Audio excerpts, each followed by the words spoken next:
adik-adik, salam habatus, hidupku bagi Kristus. Ya, pagi ini kita kembali akan belajar firman Tuhan di dalam Yesaya 7 ayat 10 sampai 22. Tapi kita akan berdoa dulu bersama-sama. Ayo mari kita berdoa. Tuhan Yesus, kami akan belajar firman-Mu. Terima kasih buat pagi ini. Biarlah hati kami bersuka cita karena kami mau belajar firman Tuhan. Tuhan akan memberikan kami kepandaian untuk kami mengerti firman Tuhan dan kami melakukannya setiap hari. Terima kasih Bapa, dalam nama Tuhan Yesus Kristus kami berdoa dan bersyukur. Amin. Adik-adik, Ibu mau tanya, kalau ada tanda-tanda misalkan langit gelap, kemudian ada suara petir, ya, itu artinya apa? Akan terjadi apa? Terjadi hujan besar, ya, hujan besar, angin, banjir, pasti itu ya. Nah, adik-adik, kita akan belajar, kita akan baca Yesaya 7 ayat 10 sampai 22, tapi Ibu hanya akan baca ayat 14. Nanti adik-adik di rumah baca semuanya ya. Buka ayo Alkitabnya. Nih. Sebab itu Tuhan sendirilah yang akan memberikan kepadamu suatu pertanda. Sesungguhnya seorang perempuan muda mengandung dan akan melahirkan seorang anak laki-laki, dan dia akan menamakan dia Immanuel. Pada saat Tuhan Yesus akan lahir, ada tandanya. Malaikat memberitahu ya bahwa nanti akan ada bayi lahir dari seorang perempuan.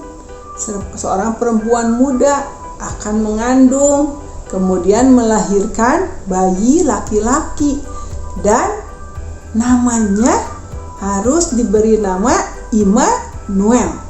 Immanuel artinya Allah beserta kita, ya. Nah, hal itu terjadi enggak? Terjadi, ya. Karena Tuhan yang merencanakannya, Tuhan yang berbicara. Ini adalah firman Tuhan yang disampaikan kepada bangsa Israel. Adalah satu tanda. Bangsa Israel dikasih tahu dulu ya supaya tidak kaget. Nah, tetapi saat Tuhan Yesus lahir, apa yang terjadi?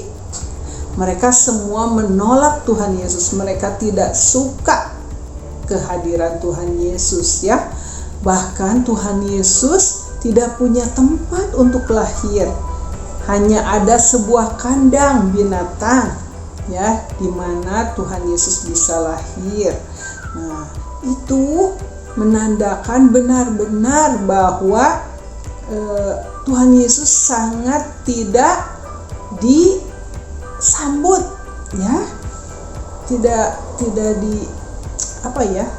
disambut, tidak disukai kedatangannya. Tetapi Tuhan punya rencana besar lewat semua ini. Tuhan Bapa di surga mau membawa Tuhan Yesus datang ke dalam dunia ini supaya kita semua selamat ya. Nah, karena Tuhan Yesus nanti mati di atas kayu salib, itu juga adalah penolakan dari orang-orang semuanya yang ada di sana waktu itu.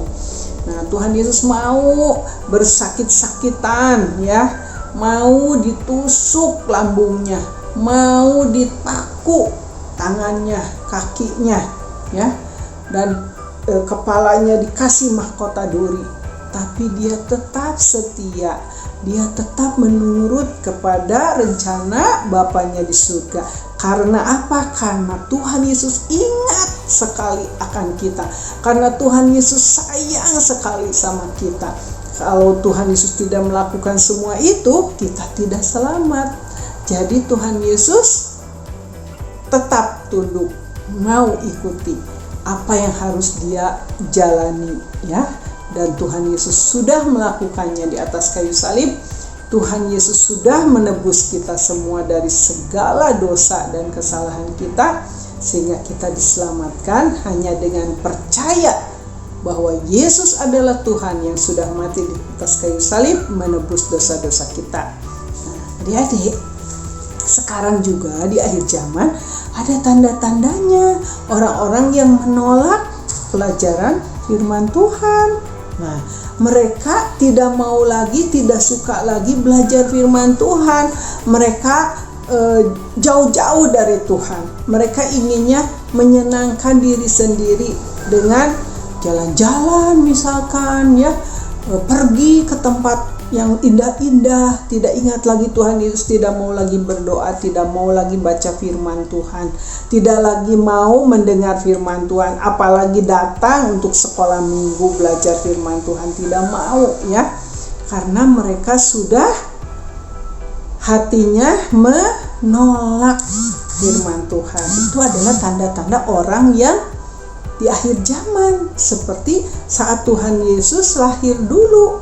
Mereka menolak Tuhan Yesus. Dan sekarang saat Tuhan Yesus akan datang, banyak orang-orang juga yang menolak Tuhan Yesus, tidak suka pelajaran firman Tuhan, tidak suka membaca firman Tuhan, tidak suka memuji Tuhan, tidak suka membaca firman, tidak suka berdoa. Nah, jangan sampai kita seperti itu. Kita dijauhkan dari semua itu.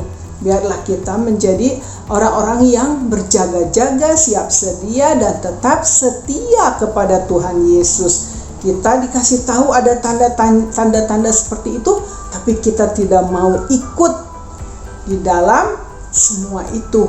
Hal-hal yang menjauhkan kita dari Tuhan. Biarlah kita menjadi orang-orang yang dekat kepada Tuhan, yang senang, ya, beribadah kepada Tuhan, sehingga pada saat Tuhan Yesus nanti datang, kita tidak malu datang kepada Tuhan Yesus, ya.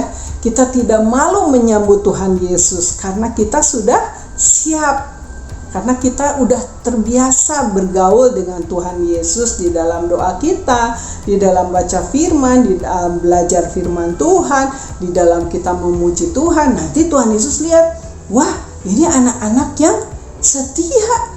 Aku akan bawa ke rumahku di surga, ke dalam kerajaanku di surga.